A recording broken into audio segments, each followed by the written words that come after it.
ચોરીની મોટરસાયકલ સાથે આરોપીને પકડી પાડી મોબાઈલ કોપ આધારે સથાણા પોલીસ સ્ટેશન ખાતેના ગુનાનો ભેદ ઉકેલતી ઉત્તરાયણ પોલીસ.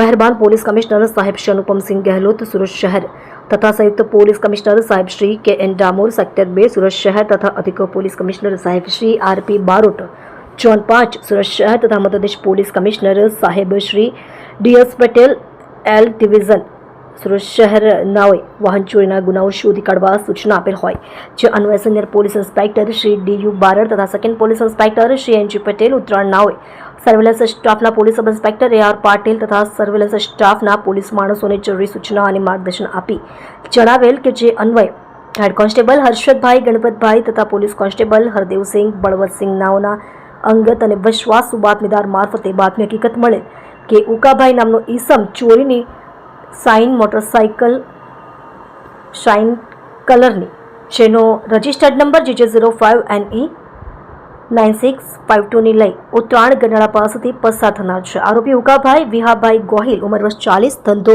દૂધ વેપાર, રહે ઘર નંબર C48 શ્યામનગર સોસાયટી વિભાગ 1 નવાગામ કામરેજ સુરત શહેર, મૂળ વતન ગામ ઈશ્વરિયા તાલુકો શિહોર ભાવનગરને પકડી પાડી મોબાઈલ કોપ આધારે સર્ચ કરી નીચે મુજબના ગુનાઓ શોધી કાઢેલ છે. આપ જોઈ રહ્યા છો ગુજરાતની સૌથી પહેલા ખબર આપતી Surat express news channel director Rajesh મંગલેની સાથે.